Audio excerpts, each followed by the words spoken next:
दोस्तों, एक और कॉमन प्रॉब्लम लेके आज आपके सामने आया हूँ। डॉक्टर अरुण तुनगारिया, स्वागत है आपका न्यूरोमेड टॉक्स में।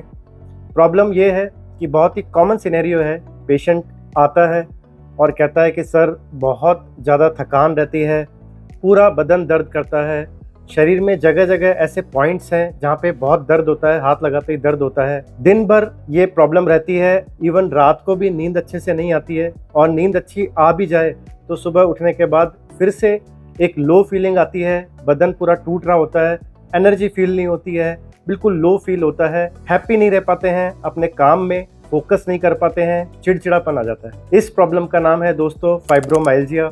बहुत ही आम धारणा है कि इस तरह के सिम्टम जो मैंने बताए हैं वो या तो खून की कमी से या थायराइड की प्रॉब्लम से या विटामिन्स की कमी से होते हैं, लेकिन हम अक्सर मिस कर जाते हैं ये डायग्नोसिस फाइब्रोमाइल्जिया। तो आज का ये वीडियो इसी बारे में है। फाइब्रोमाइल्जिया क्या है, ये बीमारी क्यों होती है, क्या क्या लक्षण आते हैं इसके, किस तरह से इसे डायग्नोस करना है और फाइनली कैसे मैनेज करेंगे।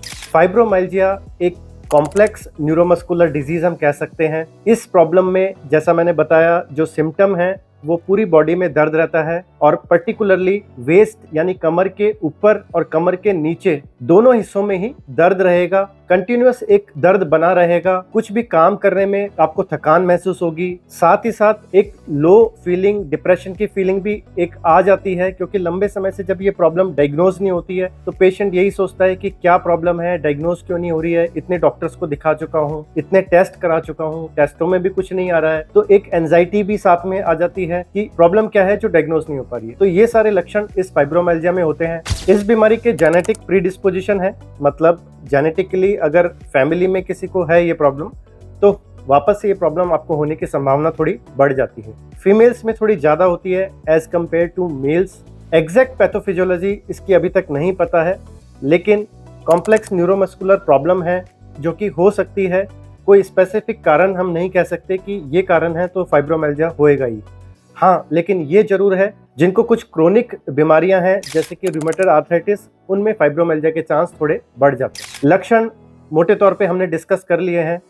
इसके अलावा एक बहुत ही इम्पोर्टेंट इसमें जो लक्षण है वो है टेंडर पॉइंट्स का। मतलब फाइब्रोमाइल्जिया में डायग्नोस करने में भी आगे हम देखेंगे, क्लिनिकली जब डायग्नोस करेंगे तो टेंडर पॉइंट्स हैं पूरी बॉडी में। 18 ये टेंडर पॉइंट्स हैं, आप देख सकते हैं इस फिगर में। Right from the head, sir से लेकर टो तक 18 ऐसे पॉइंट्स हैं जिन्हें टेंडर पॉइंट्स का नाम दिया गया है। और जब इन 18 में से 11 पॉइंट टेंडर पॉइंट पॉजिटिव हैं तो हम डायग्नोस करते हैं फाइब्रोमाइल्जिया। पॉजिटिव टेंडर पॉइंट का मतलब है इन टेंडर पॉइंट्स पे जैसे ही हम प्रेस करेंगे, थोड़ा सा दबाव देंगे, पेशेंट को बहुत तेज दर्द महसूस होगा। तो ये बहुत ही टिपिकल कैरेक्टरिस्टिक है फाइब्रोमाइल्जिया की। अगर ये टेंडर पॉइंट्स प्रेजेंट हैं और जो सिम्टम्स मैंने बताए हैं वो हैं, तो आप मान के चलिए कि फाइब्रोमाइल्जिया का डायग्नोसिस ही कंफर्म है। अनफॉर्चुनेटली हमारे पास ऐसी कोई भी टेस्ट नहीं है, ऐसा कोई लैब इन्वेस्टिगेशन नहीं है, ऐसा कोई स्कैन नहीं है जिससे हम कंफर्म फाइब्रोमाइल्जिया को डायग्नोस एग्जैक्टली कर सकें। But clinical diagnosis definitely tender point अगर हैं और ये लक्षण हैं तो आप मान के चलिए फाइब्रोमाइल्जिया ही। अगर डायग्नोसिस बन गया है तो उसके बाद हमें मैनेज कैसे करना है इस पे बात करते हैं। मैनेजमेंट थोड़ा डिफिकल्ट है क्योंकि ये एक कॉम्प्लेक्स प्रॉब्लम है, तो इसका मैनेजमेंट भी थोड़ा कॉम्प्लेक्स है। मल्टी मोडेलिटी ट्रीटमेंट हमें अपनाना पड़ता है, मल्टीपल तरफ से अटैक करना पड़ता है इस बीमारी पे, तभी आराम आ पाता है। Over the counter pain killers ले सकते हैं। ज़्यादा ओवर यूज़ करने से पेन किलर्स आपको नुकसान पहुंचा सकती है, किडनी और लीवर दोनों पे। मेडिसिन्स में सबसे पहले आती है NSAID ड्रग्स जैसे कि डाइक्लोफिनेक, नेप्रोक्सोन, आइबुप्रोफेन। ये हम कॉमनली यूज करते हैं as a first line of treatment. इनके अलावा जो ड्रग्स काफ़ी सिग्निफिकेंट हैं फाइब्रोमाइल्जिया ट्रीटमेंट में वो है एंटी डिप्रेसेंट्स। जैसा मैंने बताया, क्योंकि डिप्रेशन का जो कंपोनेंट है वो थोड़ा फाइब्रोमाइल्जिया पेशेंट्स में रहता है, तो एंटी डिप्रेसेंट जो मेडिसिन है उनका भी बहुत अच्छा इफेक्ट आता है फाइब्रोमाइल्जिया में। इनमें मेनली है डुलोक्सिटिन, एमिट्रिप्टिलिन, या फिर न्यूअर जो एंटी डिप्रेसेंट आए हैं वो भी यूज कर सकते हैं। इसके बाद जो क्लास ऑफ मेडिसिन है जो फाइब्रोमाइल्जिया में यूज की जाती है वो है एंटी एपिलेप्टिक ड्रग्स, और इनमें जो सबसे ज़्यादा यूज होती है वो है प्रीगैबेलिन या गाबापेंटिन। इनसे भी बहुत अच्छा आराम फाइब्रोमाइल्जिया में आता है। ये तो बात हुई मेडिकल ट्रीटमेंट की। इसके बाद अगर बात करें कि और क्या चीज़ें हैं जिससे हमें फाइब्रोमियल्जिया में आराम आएगा, तो उसमें डाइट पे आते हैं। डाइट हमें एक बैलेंस्ड हेल्दी डाइट रखनी है जिसमें लीन प्रोटीन थोड़ा ज़्यादा मात्रा में हो। अब ये लीन प्रोटीन हमें कहाँ से मिलेगा? जो लोग नॉन वेजिटेरियन हैं उनके लिए थोड़ा इजी है। चिकन में प्रचुर मात्रा में होता है, एग्स में बहुत अच्छा होता है लीन प्रोटीन। लेकिन जो वेजिटेरियन है उनके लिए भी ऑप्शंस बहुत हैं। हमारी जो दालें हैं, बीन्स हैं, पनीर है, डेयरी प्रोडक्ट्स हैं, इनमें जो प्रोटीन होता है वो भी अच्छा लीन प्रोटीन होता है। और इस तरह की डाइट जिसमें लीन प्रोटीन ज़्यादा हो वो हमें फाइब्रोमियल्जिया में यूज़ करनी चाहिए। इसके अलावा जो दूसरी इंपॉर्टेंट चीज़ फाइब्रोमियल्जिया पेशेंट्स में डाइटरी जो चेंजेस हैं वो होता है होल ग्रेन। मतलब जब हम यूज़ करते हैं, आजकल हम देखते हैं कॉन्सेप्ट आ गया है आटा मैगी का या आटा ब्रेड का। इन सब चीज़ों में क्या है कि होल ग्रेन यूज़ होता है बजाय कि जो रिफाइंड दाना होता है गेहूं का उसके बजाय।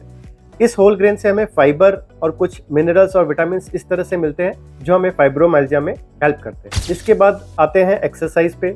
ये बहुत ज़रूरी है। फिजिकल एक्सरसाइज जिसे लो इम्पैक्ट एरोबिक एक्सरसाइज कहते हैं वो काफ़ी कारगर होती है फाइब्रोमियल्जिया ट्रीटमेंट में। इनमें आती है मेनली आपका जॉगिंग करना, ट्रेडमिल पे आप जॉग कर सकते हैं, साइकिलिंग कर सकते हैं, स्विमिंग कर सकते हैं, आप स्ट्रेंथ ट्रेनिंग कर सकते हैं, स्ट्रेचिंग कर सकते हैं, योगा कर सकते हैं। अब यहाँ पे ये चीज़ बहुत ज़रूरी मैं बताना चाहूँगा कि कोई भी एक एक्सरसाइज का जो फॉर्मूला है वो सारे फाइब्रोमियल्जिया पेशेंट्स पे अप्लाई नहीं हो सकता।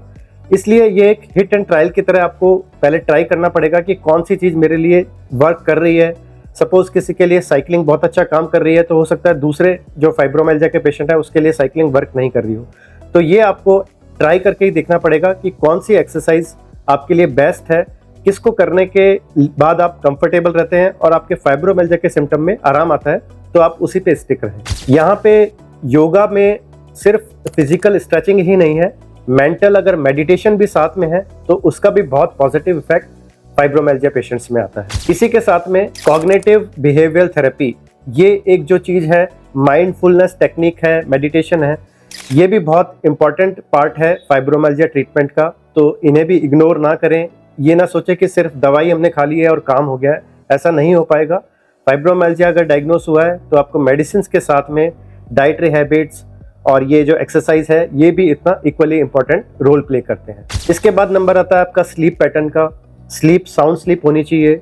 सोने से पहले कॉफ़ी, अल्कोहल, सिगरेट या बहुत ही ज़्यादा हैवी मील्स ये थोड़ा अवॉइड करना चाहिए। आपकी साउंड स्लीप रहे, ये बहुत ज़रूरी है फाइब्रोमियल्जिया में। सुबह उठने के बाद जैसा मैंने बताया एक्सरसाइज बहुत इंपॉर्टेंट रोल प्ले करता है, तो वो भी बहुत ज़रूरी है। तो दोस्तों ये था आज का टॉपिक फाइब्रोमियल्जिया। उम्मीद है आपको कुछ इंसाइट मिली होगी, अवेयरनेस आई होगी कि फाइब्रोमियल्जिया प्रॉब्लम क्या है। और बहुत कॉमन जो सिनेरियो है कि पेशेंट थोड़ा परेशान रहता है कि डायग्नोसिस नहीं हो पा रहा, बहुत सारे टेस्ट इस चक्कर में हो जाते हैं और अक्सर वो टेस्ट नेगेटिव ही आते हैं, कुछ मिलता नहीं है उनमें।